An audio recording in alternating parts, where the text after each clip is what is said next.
session, and welcome to Live with Search Engine Land. I'm Ginny Marvin. I'm the editor-in-chief at Search Engine Land, and thrilled to have everyone here with us today. Just a couple of quick things. We are recording. We will post the full video on Search Engine Land hopefully later today, but if not, then definitely by tomorrow. And so if you have to jump off for any reason or want to share this with your colleagues, we'll have that ready to go.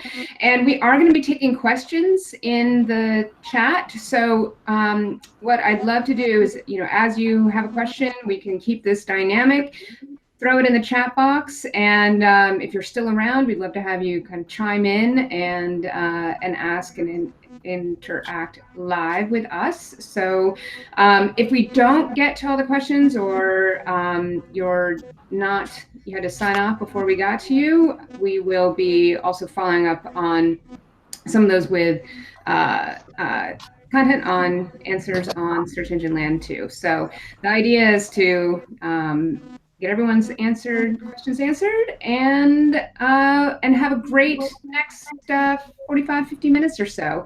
And we'll keep in mind that there are going to be some with top of the hour calls. So without further ado, I am thrilled to have Matt Van Wagner and Brad Geddes and Michelle Morgan joining us for this discussion. The focus is going to be on PPC broadly, but really with a focus on B2B. There's been so much discussion and content around e-commerce during this time and all the challenges that are going on in that ecosystem. And I wanted to really spend some time bringing B2B considerations to the forefront and have a great discussion around some of the challenges that everyone is seeing during this time of pandemic. So I want to first have Matt, Brad, and Michelle. Can you just give a quick introduction of yourselves? Matt, why don't we start with you?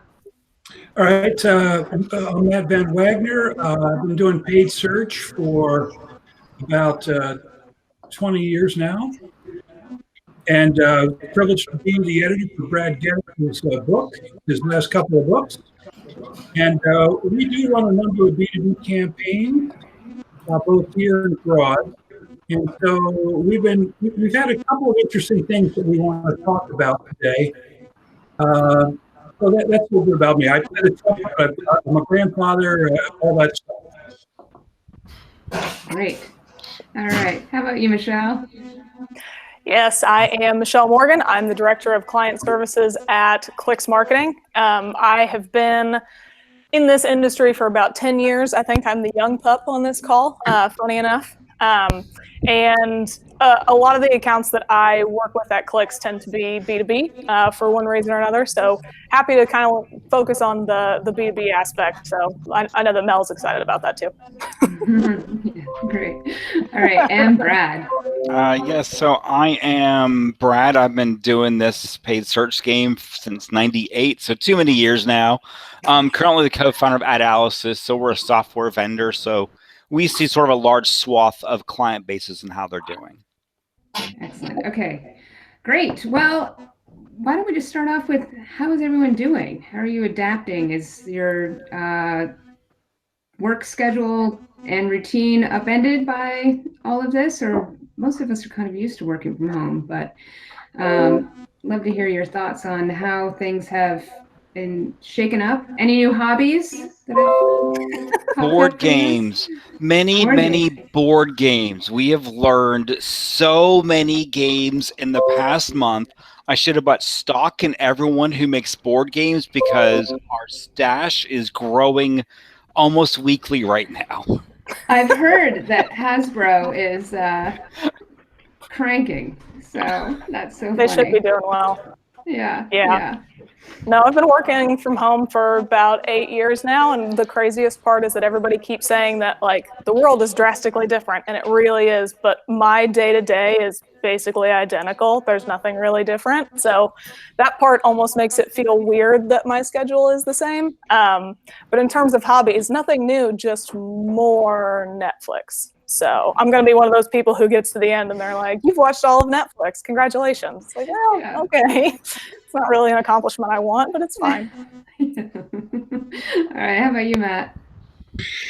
No big adjustments. Although you do raise a very interesting point, because if we're talking specifically about B2B, I think you have to realize that some of your metrics are going to be FUBAR as it pertains to demographics, age, gender. When people are working from home, they may be on computers that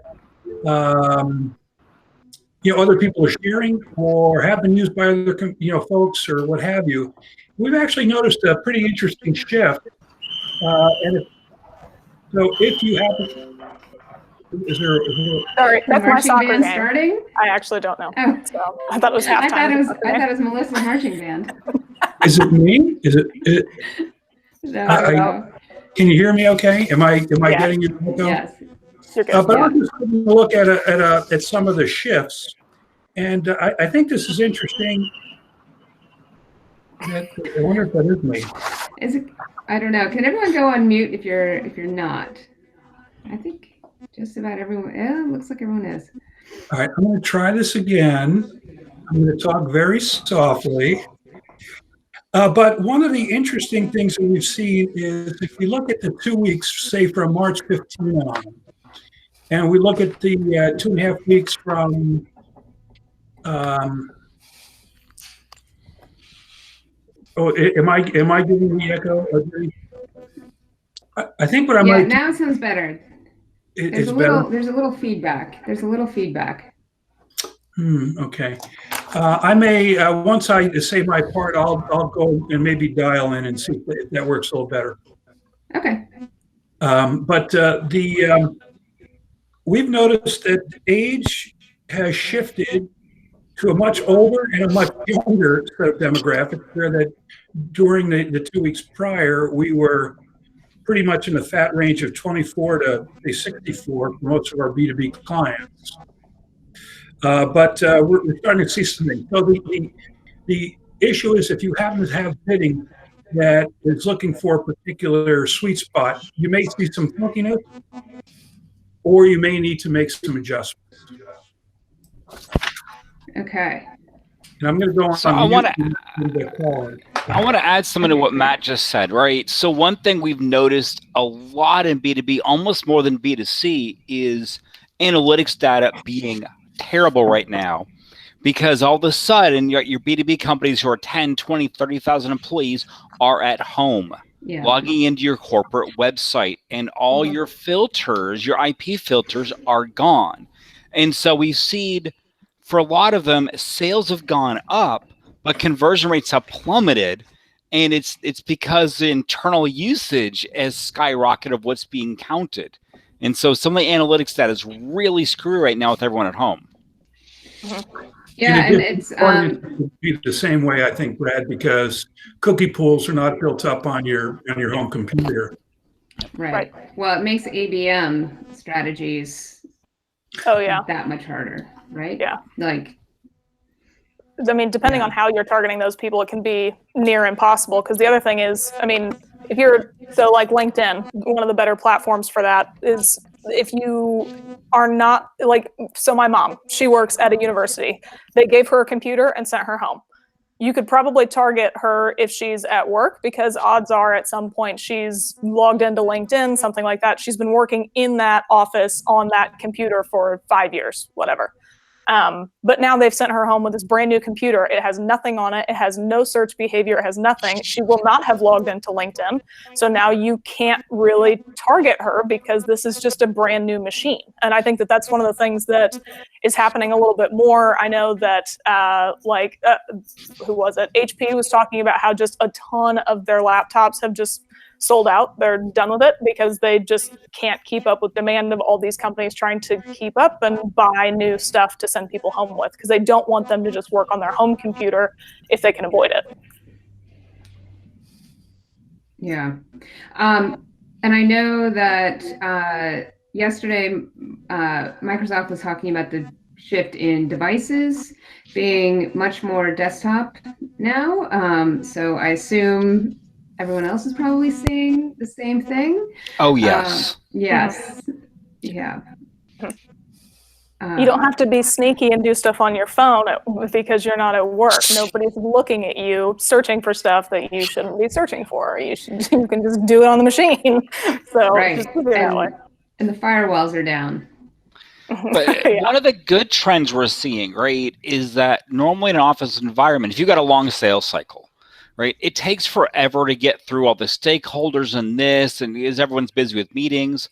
Right now, things that are only 6-month buy cycles, we're seeing happen in 2 weeks flat, because everyone's just like, give me something to do, right? And they want to prove they're doing something. And so a lot of the B2B stuff, the conversion rates for long buy cycles have skyrocketed. Now, it depends on what you sell, right? If you sell restaurant equipment, you're probably not having a good time right now. But in a lot of areas, we've seen really good results because of lack of meetings, essentially. That's really interesting. Because a lot of people have been saying that or expect to see longer sales cycles.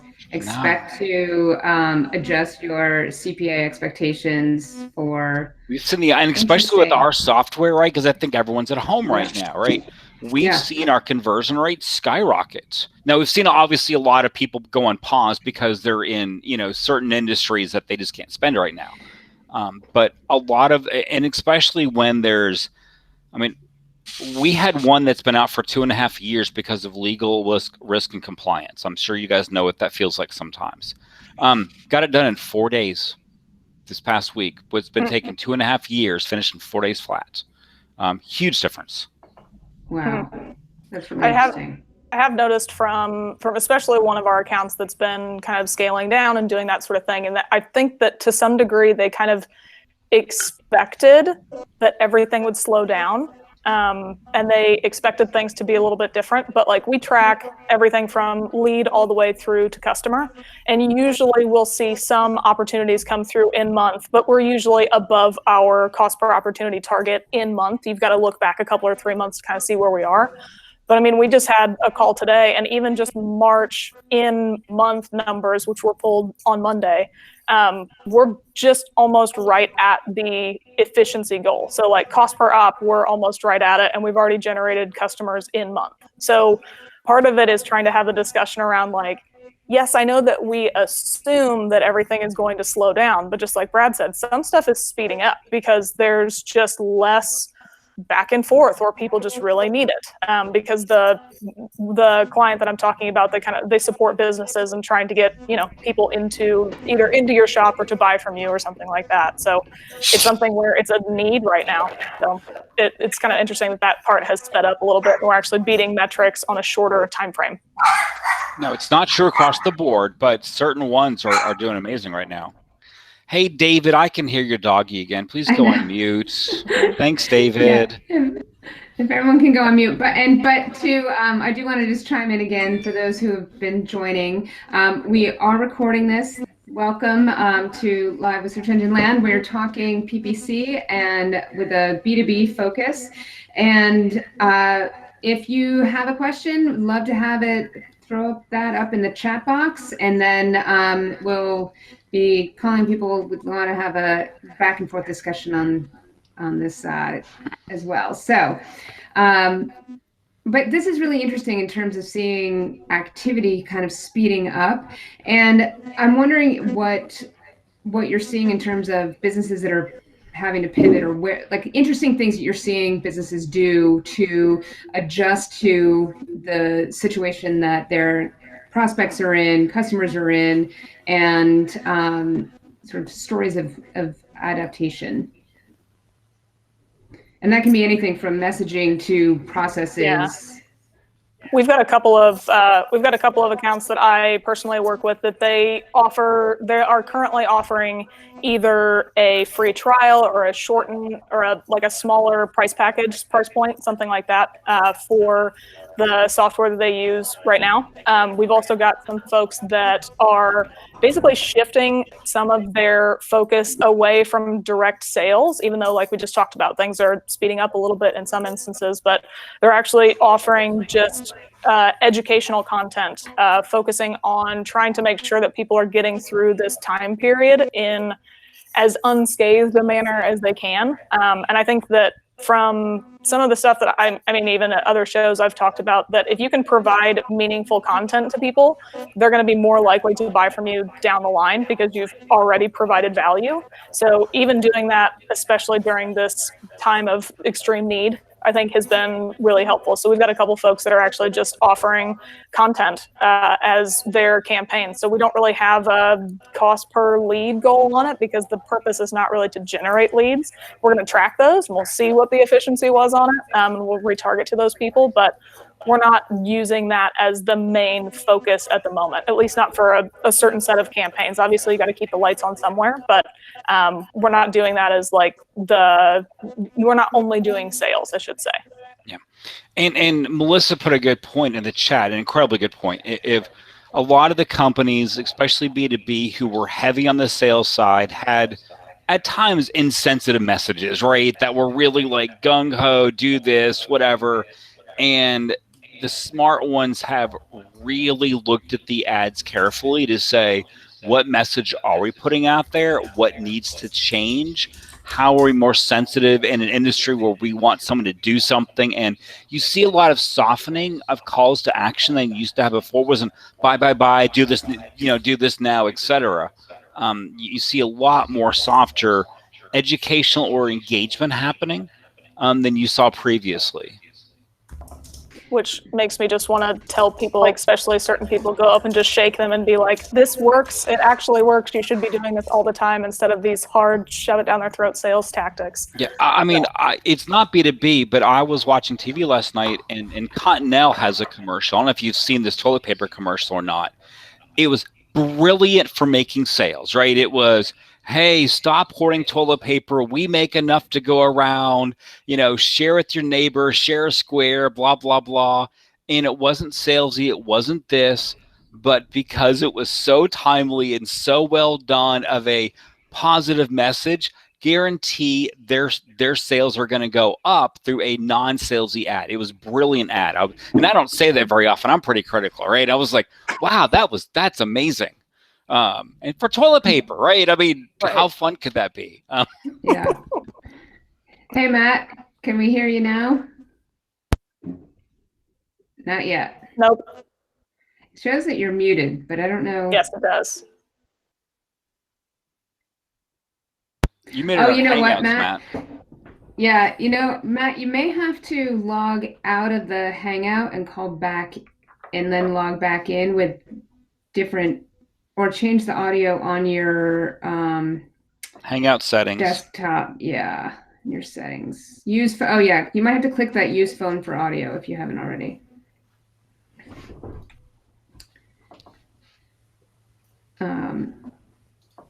Yeah, the shift in budgets to top of funnel says, Niels just pointed that out as well.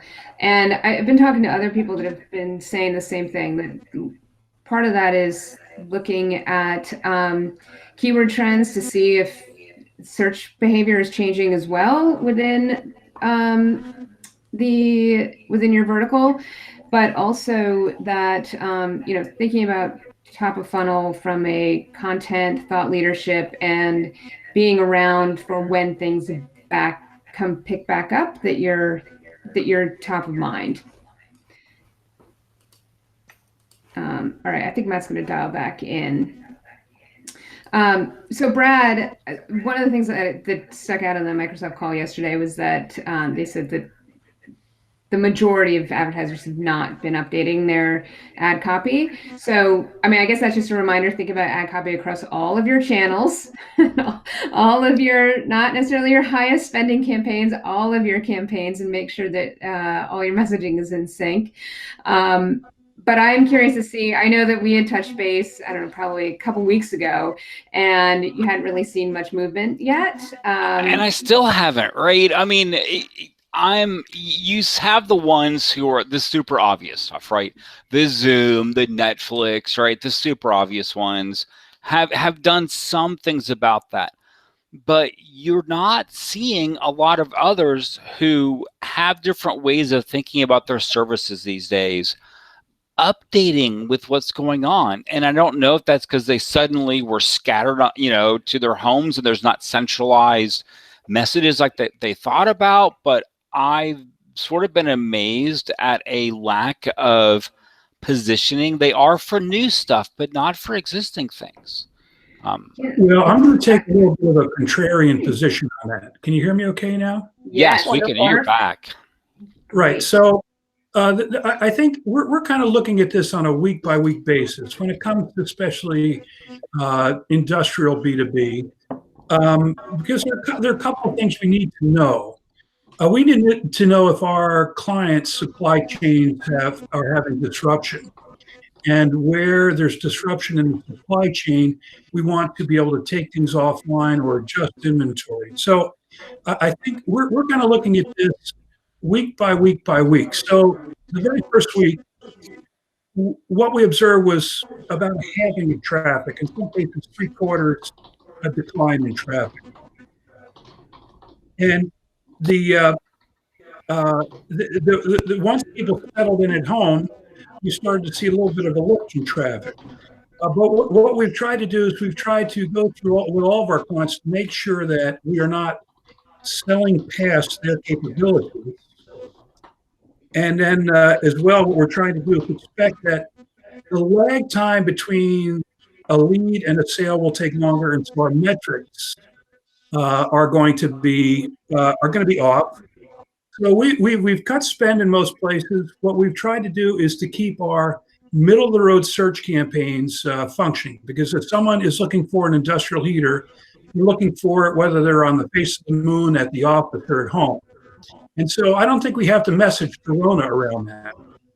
And I think there are things we can do very subtly to message that if we have anything that does play into the urgency and that people are specifically looking for urgently in the Corona environment, then you might want to add words like medical or microbial or blah-de-blah, disinfectant.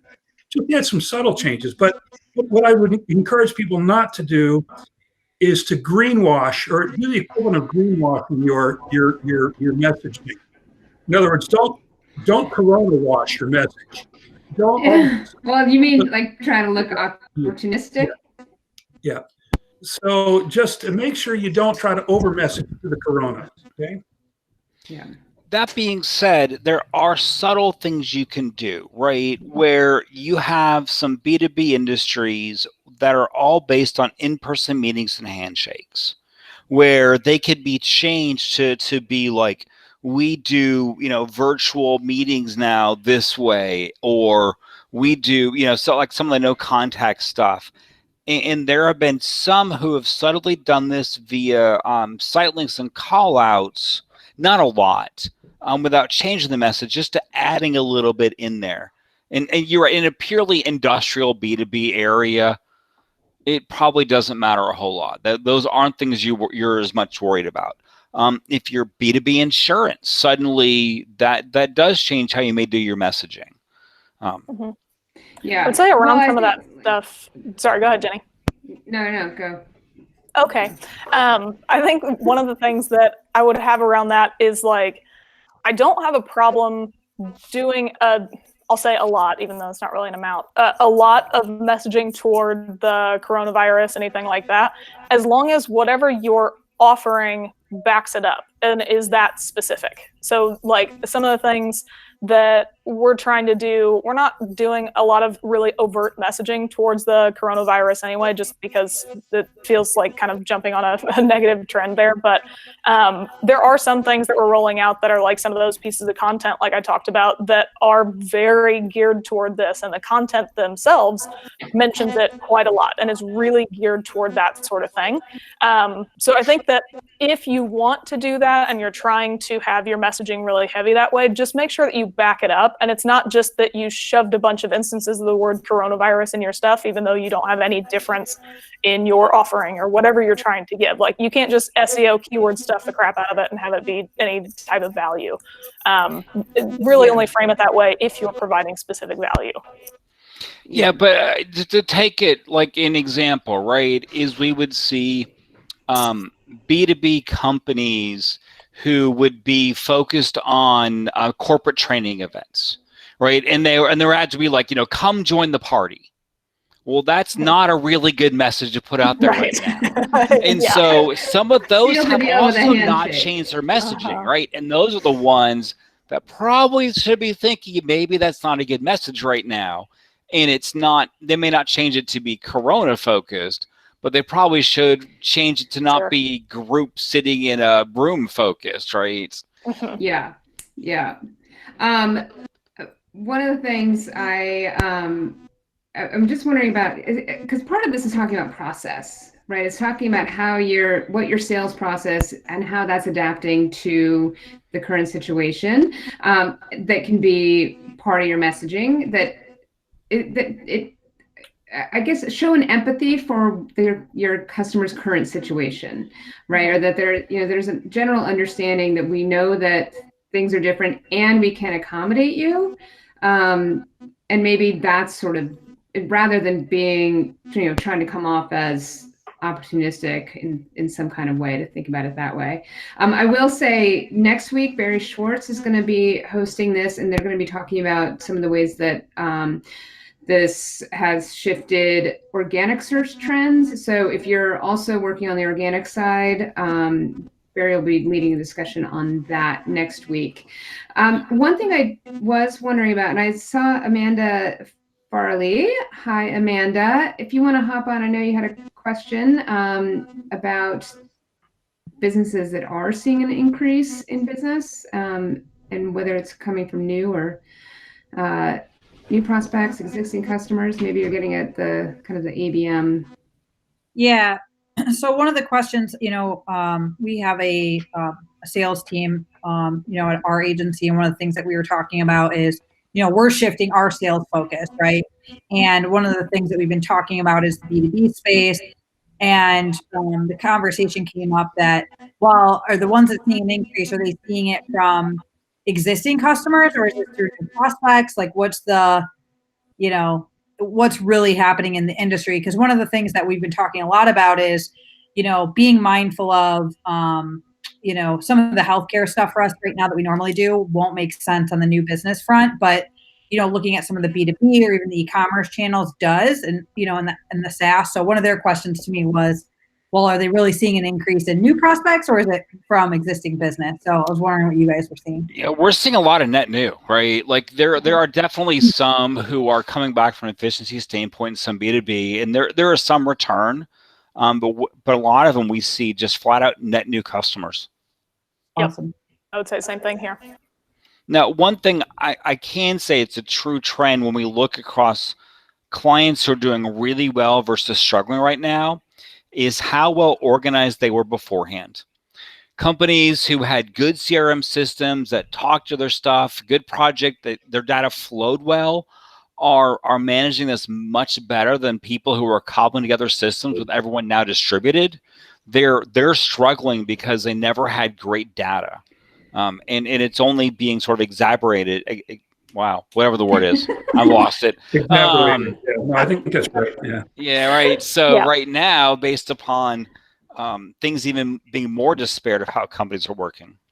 Yeah. Well, the whole how much coronavirus is going to propel digital transformation conversation, I think it's really interesting. I mean, and to go back to the ability for companies to adapt, I don't think I've seen companies turn on a dime so quickly and really be able to adjust processes, and entire business strategies have been upended, and it's really remarkable. I just wondering what you guys are seeing in terms of interesting stories, clients who are doing this, and any advice or lessons learned from. Well, I can, first of all, I want to weigh in on that last question. We have seen no increase in business to business with our mix, and we've seen a significant decrease. Within some accounts, we've had some increases in particular product lines, and that's where we dug in. So what we've done is, in terms of process, Ginny, is we've been, as Neil has been saying in his chat box, we've been kind of dissecting the search queries to look for new and interesting trends, words that people were not using generally in association with the products we've got. We've gone through our shopping feeds and we've checked with our vendors. So I'm going down through the client to their vendors now. And I think that's not necessarily a level that everybody's got. But we've asked the vendors, which of your products play into medically urgent needs, or the changes that have come up, because the vendors all know what they're trying to propose. So if you're selling a catalog of goods, check through to the end manufacturer and have them provide you the data sheets, the statements, the particular milk specs or medical specs that they hit, so that you can message that on the site, so that when you do bring people to it, they immediately see a little banner that says, antimicrobial or antifungal or whatever the case may be. So that's one change that we've made in our process. Yeah, interesting. I would say from Ginny, what you were talking about, anybody who's made some like interesting shifts or kind of funny stories, anything like that so far. It's not necessarily a funny story, but it's also not a sad one. So they'll just preface it with that. But we're working with one account that has been wanting to do more funnel building. They're the prime example of somebody that's just really hammered bottom of funnel search. And we've kind of gotten to a point where we know what drives leads, what drives ops, all this kind of stuff. And we put together this really big proposal of what we should do in 2020. It had all these different strategies for top of funnel and all these different ways that we can get in front of people. And it was something that I think was something that people were kind of interested in, but because we've done some stuff like testing that in the past and the nurture sequence wasn't quite there, everybody was a little bit turned off by the idea of doing it. But talk about like turn on a dime. It's something that like now we are doing all of the strategies that we proposed to do earlier this year, because we just are shifting away from that bottom of funnel super salesy thing. So we're kind of getting to do what we and what our contact wanted to do, but maybe not what their sales team wanted to do. So we're like finding the way in the middle of, and it was actually one of the questions that was in the chat earlier, the idea of like building audiences, building a top of funnel, something like that. We're doing a lot of that because of the fact that they just don't think that people are going to buy bottom of funnel. So we're getting to do some of the, I think, more fun top of funnel kind of stuff at the same time. So it was a big shift that kind of happened really quickly. They'd been kind of pondering it for a month, and then within a week after all this, they're like, oh, well, we're doing it, so let's do it.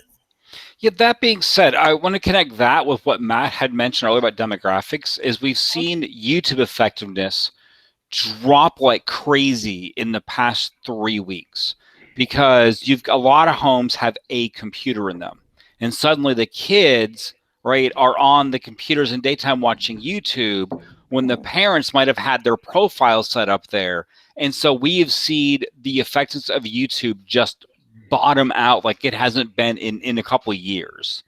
For B2B, that's interesting. I was talking to Brian Garvin the other day, and for B2C, he's seeing YouTube just completely outperform Facebook, whereas Facebook had been higher. Because everyone's at home watching stuff, right? Yeah. But is he selling to kids, or is he selling to adults? He's selling to adults. Okay. He has to sell to adults. Kids don't have money. Oh, but they influence a whole lot of money. Come on, right now, parents are at home like, what can I give you to let you go away, right? You know what I mean? Yeah. Do you want a car? Get out of here. Yeah, and I think that the YouTube thing is definitely one of those big areas. The focus that we've had is still on like top of funnel search terms, or Facebook or LinkedIn or something like that. So still a bit more focused, because your kid doesn't just go on your Facebook for fun. But I definitely see what you're talking about on YouTube. That would be tough.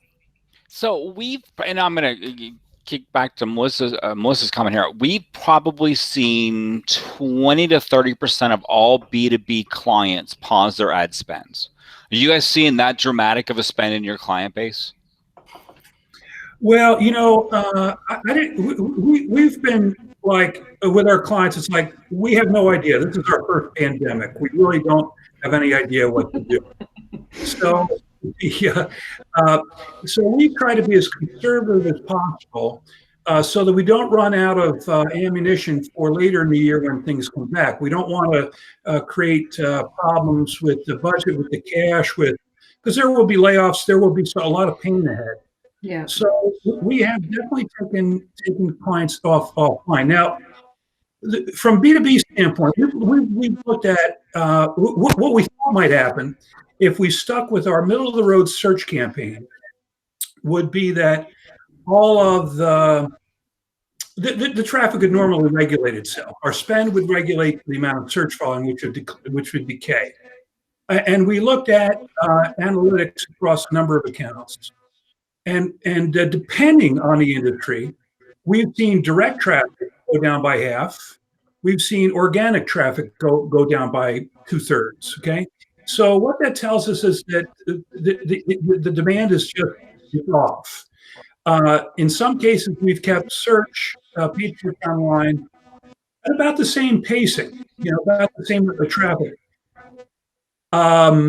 Because we're middle of the road, we're at the bottom part of the funnel. We're at the places where people are asking for specific things. So we're trying to be as conservative as possible to preserve cash for most of our clients. That said, as each, you've got to check with your clients and check your own tools to see what new approaches, new things that you're missing that are opportunistic. But we're not going to be very interested in top of funnel or a lot of stuff until we get to a couple more weeks into this, because I think we see it's just kind of shutting down. How about we got a question, Tasha Bray, are you on still? If you're not. So with Tasha, that's kind of talking back about the top of funnel, but in terms of building up your audience data, in terms of prepping for when things come back to normal, and sort of thinking about this is a nurture stage. And I think that's kind of what you're talking about, Michelle, with content and top of funnel. I wonder, Matt, if you think about it from that perspective at all, or if it's really all about what the bottom line is right now. Well, if this was an initiative that you had wanted to do and you wanted to plan for it, that's great. But if we're doing stuff to keep ourselves busy and to keep spend going, to just kind of do some happy stuff, I don't know. It's difficult in this environment to be able to do good measurement of what's actually happening. So I wouldn't go. I think it's good to test everything you're doing all the time, but I think that the cortisol levels across America are so up high that you don't know how much branding effect you're going to get with those things. But like I say, if it was, I think from an agency standpoint, from a client standpoint, I think this is the kind of time when like we're stuck at home. We polish the floors a little bit more. We wipe the counters. I think the opportunity for us is to really kind of do sort of a deep dive on our own account, look for those places that we've always wanted to clean up, and really sort of do what we can do so that when the market comes back up, we have cleaner, better, livelier campaigns. I'm not in favor of spending for spending. Yes, I will say from a purely tactical thinking, like the audience stuff you were mentioning standpoint, one of the things we've done with some people is we went into current audiences, suspended them from getting net new people to the audiences, but expanded life cycle by 6 months. So the previous audiences don't die off, then recreated all the audiences, right, with only the new people, so that way we can segment to some extent people who work from home versus people who were in the office previous to this, because we don't really know is how much this is going to affect how businesses decide to do remote work in the future. And so we have completely reshaped audiences for several people to be able to manage that segmentation if it matters. It may have turned out to be a whole lot of useless work. But I have a feeling for certain companies, it's going to be huge to have the corona audiences in a way, the work at home people segmented from the others. That's a good point. And that kind of goes to the idea that, yeah, the measurement of all of it's going to be tough. Obviously, at least for a portion of it, which Tasha, I saw a couple of your comments. So we're in the same boat. We're doing that top of funnel content stuff, but we've really pared down the stuff that has been working for a while. And our overall budgets are still lower, but we've got a lot of those kind of bottom funnel campaigns that we know generate performance pretty well. And this is kind of one of those things on top of it, knowing that some of their prospective business is kind of scrambling. So they might not be typing in exactly the right thing. They might be trying to learn.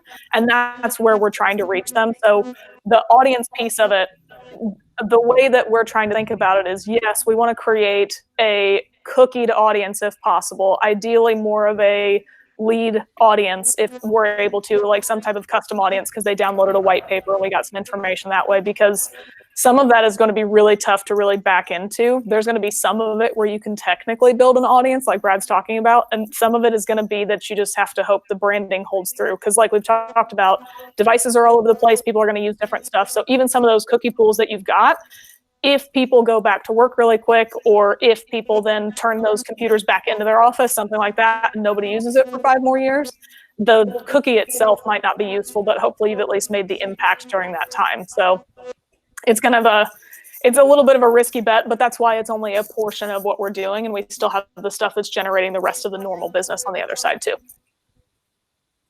Interesting. And Niels had a question about DSAs. Are you still on, Niels, if you want to hop in? All right. Thanks, Tasha. All right. So Niels, his question was around, anyone seeing anything funky with DSAs? Search terms, anything? Well, we've seen a lot of crazy search terms. So we've seen people who had liberal DSAs, of course, matching to some of these crazy search terms at times. But that's usually only for sites with large amount of content to begin with. And Google, and they needed to be very proactive real fast on negative keywords, right, for certain things.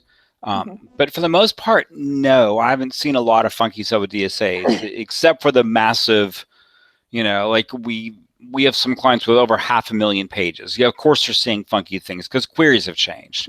For anyone with like 100-page DSA, it's not excessive that I've noticed, at least. I can't say I'm obsessive with reading DSA queries, but yeah, I'm not either. So we might not be the new hobby, right? It's the most fun part of our job. Right. Niels, hey man, how are you doing? There he is. Oh, good. How are you guys? Thanks for organizing this. Actually, what I've seen happening in the Netherlands is that if you do DSA category targeting, then Google's AI is, of course, it's trained on the English language first, right? So in the Dutch language, there is really weird things happening, as in the DSA category targeting right now is injecting search terms that are completely off. I wouldn't say it's a big problem from a performance standpoint because the volume is still relatively low, but you could definitely see that it's trying to relearn what is happening in the search behavior of the user.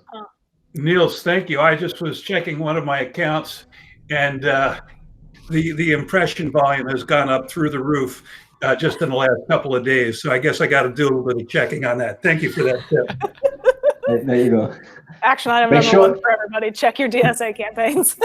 Yeah. Impression alerts on DSA campaigns, please. Oh, that's great. And have you guys adjusted your CPA targets or anything? Are you thinking differently about CPLs? Yes. Okay. And in terms of, we know they're going to be higher, or? I feel like it's just a discussion where we're kind of saying, like I think it was Matt earlier who was talking about one of the clients, like, well, we don't know. This is our first pandemic. It's like, Yeah, this is everybody's first pandemic for the most part, I think, at least everybody that I'm talking to. So a lot of it is just having discussions around, I mean, because whenever we're on our phone calls, we always try and talk about what performance is going to be and what we are expecting, kind of where we're going to finish according to goals.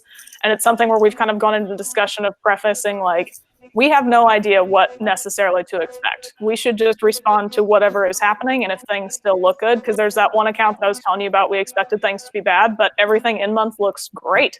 And there are other ones where we would have expected it to be good, but cost per lead is just going higher and higher and higher. And it's one of those things where it's still valuable, but it just is creeping up. So it's a discussion definitely to figure out what is actually happening. And I do think we're getting to a point now where, even though, aren't there still like, at least stateside, there's still like a quarter of our states that aren't technically on stay-at-home orders. But a lot of the big cities, even in those states, are, like the mayors or something like that, or counties have told you to stay home, that sort of thing. I really feel like we're only now, especially for B2B, really starting to see people's almost more normal pattern. There are some people who are still figuring it out. They're just now starting to stay at home. But for at least 3/4 of the states, people have been home for a couple of 3 weeks. They've kind of figured out the homeschooling things with the kids. They've gone through the initial panic stuff. And I feel like any of the metrics that we've seen up until now, whether because your data is skewed or because people's lives were just completely turned upside down, I feel like only really now are we going to get to a point where we're going to understand what the new normal is going to be. And it still, for some areas, might be a couple of weeks out before those people kind of, their lives level off of being at home. So, yeah, we've seen a lot more a budget adjustment than goal adjustment, right? Most people, they don't know what the CPA is going to be. They're not resetting targets. They're kind of letting it run, and they're more working from the budget standpoint than the CPA standpoint.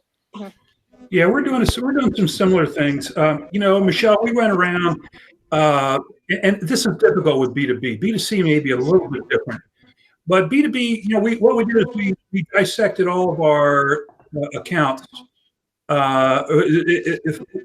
by orders that were coming in. We looked at orders that were still happening up to March 22nd, March 25th. What we're trying to do is to find places where things have closed down, like in New York City, where just nothing happened. We try to find how the difficulty to be is that there's not enough interesting data to do it. So you can even if you sort of cluster your hotspots, number of orders, volume of orders, revenue. It's difficult to make an intelligent decision. So all we did is we cut back budget. We cut back to what we knew worked, and we're now we're worried about, did we cut back too much, or are we missing opportunity? And that's that FOMO issue. I think we all fear, but I think it's going to be conservative if you're managing your money or your client's money. And we've been cheating the spend up as people have been getting adjusted into their home environments.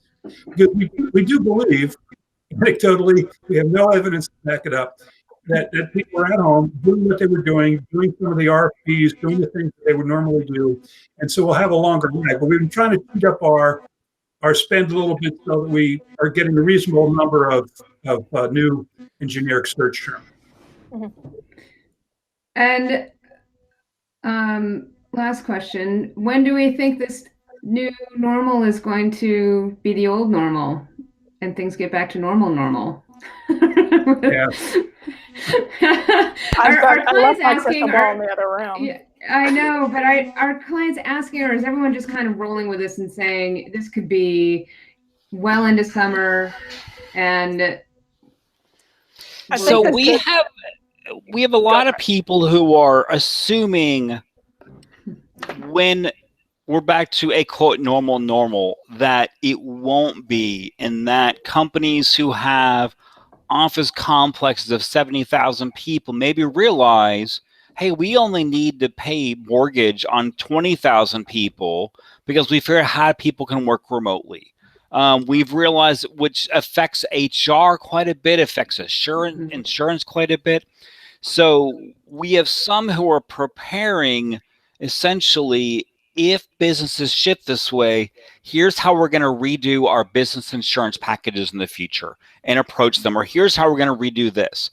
So instead of changing products today, they're thinking through what products may look like in 6 months, defining them now so that based upon the way the market goes, they're more ready for it. And that's that kind of preparing for various futures, which is a huge unknown, but it may position them better right in 6 months than they could possibly be positioned right now.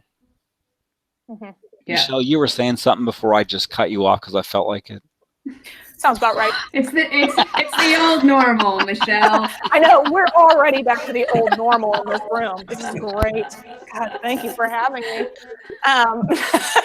No, I was saying that I think the good news is that my clients really only look at me to be an expert in PPC, and they know that I don't know jack about medicine or pandemics or anything like that. I think they understand that asking us when things are going to be normal again would be a terrible question. I honestly have not actually gotten anybody asking us when it's going to be normal again. So that makes me feel good that I work with smart people. But I would absolutely agree with what Brad's talking about, that we're getting to a point where it's not going to be normal anymore. Like, yes, we went from 100% the old way. Now we're 100% the new way.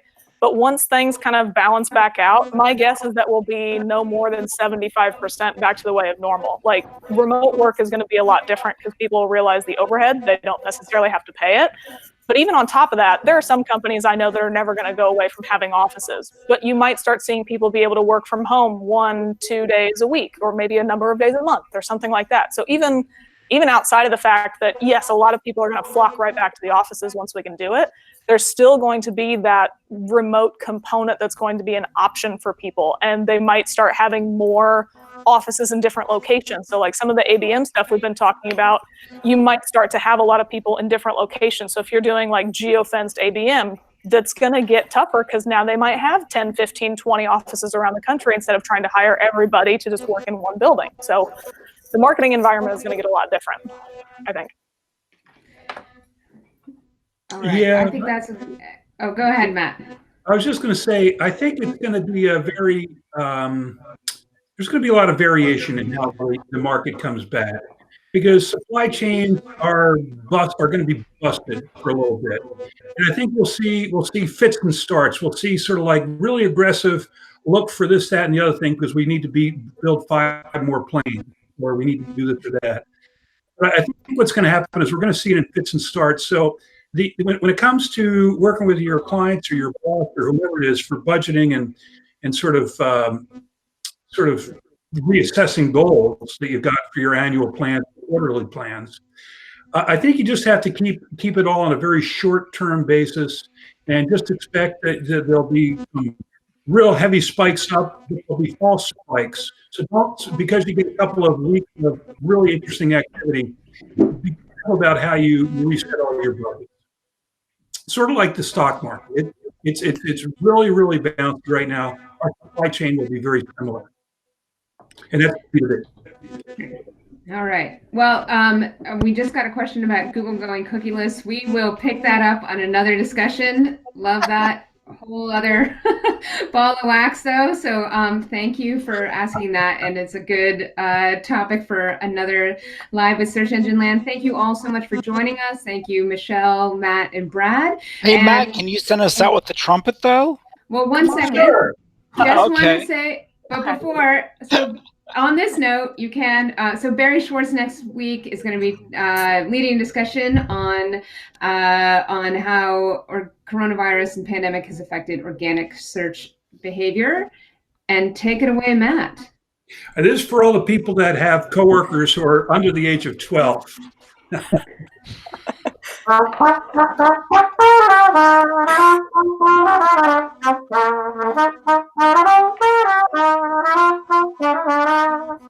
Goodbye.